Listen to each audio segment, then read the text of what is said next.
এখন বাজছে জাস্ট 6:30। এই ঘুম থেকে উঠলাম, ফ্রেশ হলাম। সকালটা দেখুন কি সুন্দর লাগছে।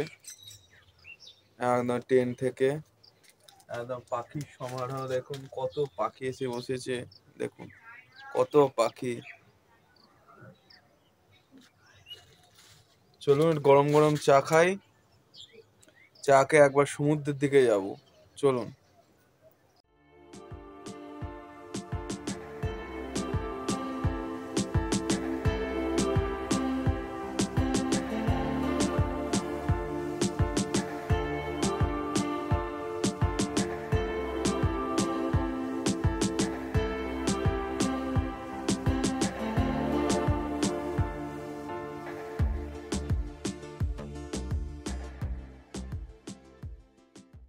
এই দেখুন সকাল সকাল চাটা খাবো, ঠান্ডা ঠান্ডা, হালকা হালকা একটু হাওয়া দিচ্ছে, খুবই ভালো লাগছে একদম। এরপর একটু বিচে যাব।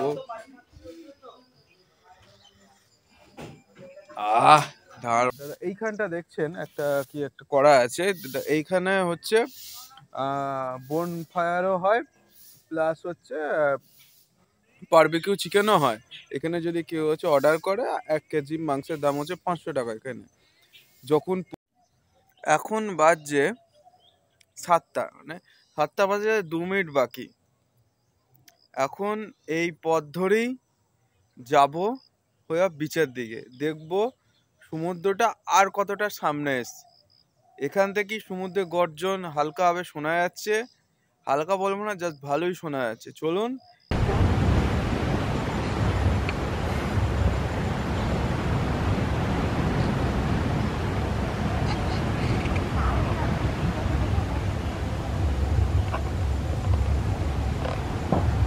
একদম ঝাউবন পেরিয়ে বিচের ধারে চলে এসেছি। এই দেখো সূর্যটা দেখো, সূর্য এইমাত্র উঠলো। আর এই দেখুন সমুদ্র অনেকটাই কাছে বলা চলে। এখন যেহেতু জোয়ার আছে, বলেছিল কিন্তু 5টা জোয়ার আসবে, আবার 8টা 9টার পর আবার ভাটা যখন আসবে সমুদ্র কোথায় দূরে চলে যাবে, আর সমুদ্রকে খুঁজেই পাওয়া যাবে না। এখন ঢেউটা ভালোই আছে দেখছি, একদম দারুণ লাগছে।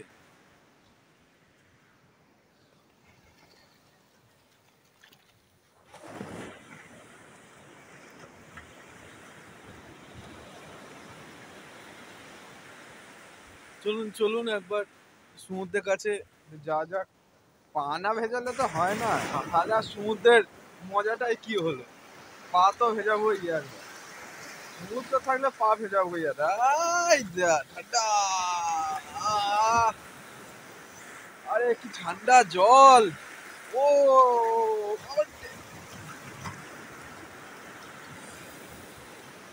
বাবা,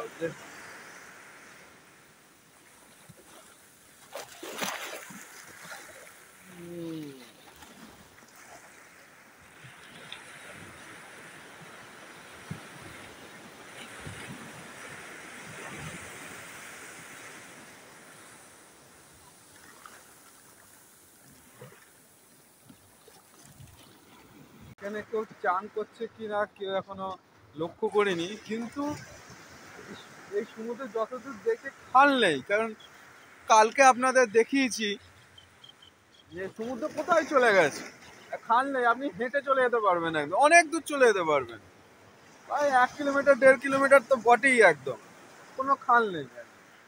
সুতরাং এখানে ভয়ের কিছু নেই। আপনি যদি মনে করেন যে চান করব, চানও করতে পারেন।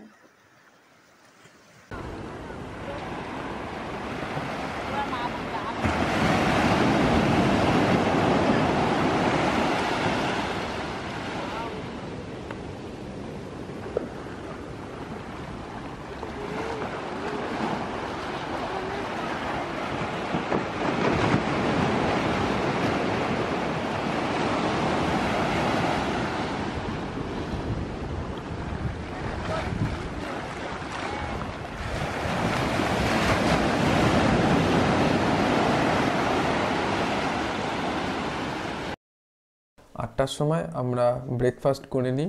তো ব্রেকফাস্টে আমাদের দেওয়া হয়েছিল মচমচে লুচিগুলো খুব ভালো ছিল।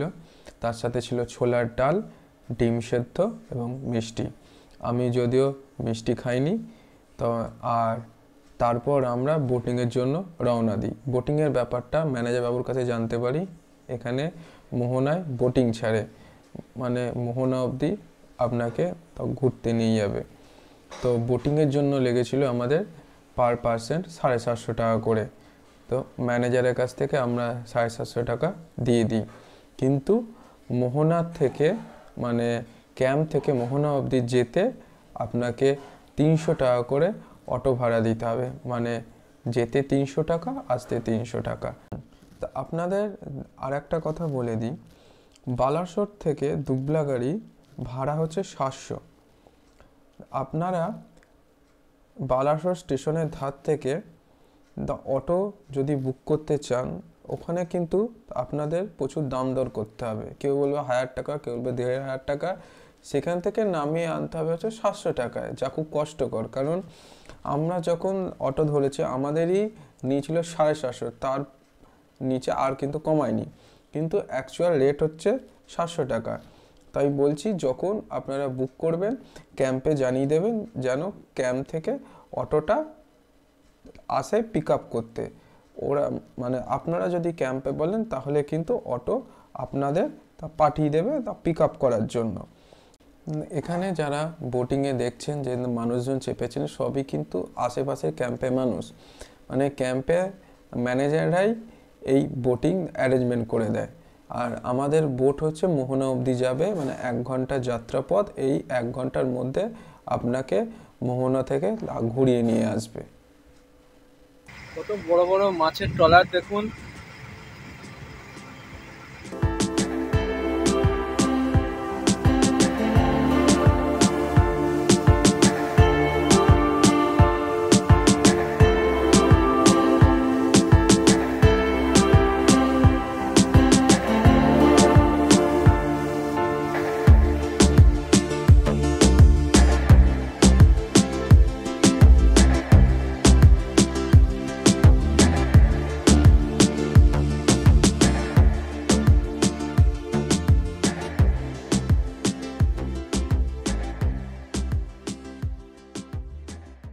সুন্দরবনের মতো এখানেও ম্যানগ্রোভ জঙ্গল দেখতে পাবেন। দেখুন ম্যানগ্রোভ জঙ্গলের ওপর কতগুলো বক বসে আছে, বেশ দারুণ লাগছে কিন্তু। আর জঙ্গলগুলো দেখুন কি ঘন, জাস্ট অসাধারণ লাগছে। মানে সুন্দরবনের জঙ্গলের অনুভূতিটা কিন্তু এখানেও পাবেন বোটিং করলে।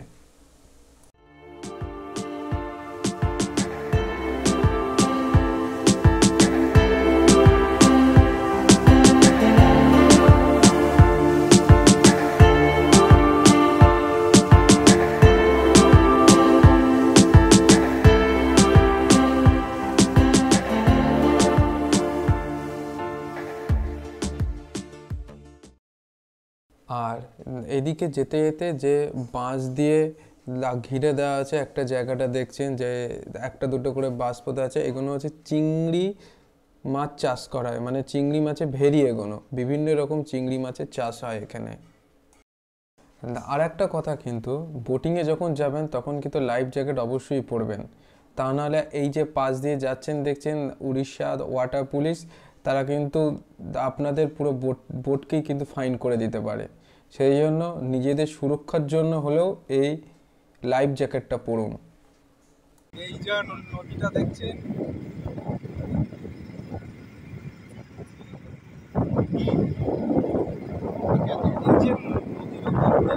আমাদের যাচ্ছে মোহনা উদ্দেশ্যে যাচ্ছে। এই নদীটার নাম হচ্ছে হান্ডিভাষা। আর মোহনার দিকে একটা নদী আছে, আমরা সামনের দিকে যাচ্ছি, সেই নদীটার নাম হচ্ছে ডুবডুবি নদী। দুটো নদী এসেছে মোহনা বঙ্গোপসাগরে, সেখানে আমাদের বোট যাচ্ছে। এই যে রোদে বসে আছি, কিছুই মনে হচ্ছে না, এত হাওয়ায় ঘামটা শুকিয়ে দিচ্ছে। এই যে জায়গাটা দেখছেন, এই জায়গাটা হচ্ছে টোটালি হচ্ছে সমুদ্র একদম। মানে আমরা পুরো মোহনা এসে প্রবেশ করেছি এখন। এইবার বোট হচ্ছে ঘুরে যাবে আবার এদিক দিয়ে। আর মোহনায় ঢুকলেই আপনারা বুঝতে পেরে যাবেন যে মোহনায় চলে এসছে আমাদের বোট, কারণ সমুদ্রের জলটা দেখুন কি বিশাল, আর এখানে ঢেউটাও খুব বড় বড় ঢেউ এখানে। আর মোহনায় আপনাদের বোট এখানে স্লো করে দেবেন, মানে 2 থেকে 3 মিনিট দাঁড়াবে জাস্ট সমুদ্রটাকে এখান থেকে দেখার জন্য। এখন বাজে হচ্ছে 11টা 20। এবার দেরি হয়ে গেল, এবার হচ্ছে ফিরে যাচ্ছি বালাসোর স্টেশনে। তো কলকাতায় যাব, আমাদের ফলকনামা এক্সপ্রেস আছে, আর 1:58 টাইম আছে। দেখি বালাসোর স্টেশনের কাছে একটা হোটেল খেয়ে নেবো। এখন চেক আউট করে নিয়েছি, বোটিং করে এলাম। তবে স্ট্যাটাসে দেখাচ্ছে যে হচ্ছে 1.5 ঘন্টা ট্রেন লেট। এখন দেখি হচ্ছে কটায় আসে। এই অটোতে করে চলে যাচ্ছি। তো ক্যাম্প থেকেই সব ঠিক করে দিল। বালাসোর স্টেশনে বাইরে দুপুরে খাওয়া দাওয়া করলাম, ভেজ থালি খেলাম। তবে 1 ঘন্টা ধরে বসে আছি। 1:56 ট্রেন ছিল ফলকনামা এক্সপ্রেস, 2 ঘন্টা লেট। স্ট্যাটাসে দেখাচ্ছে সে 4টের আগে ট্রেন ঢুকবে না।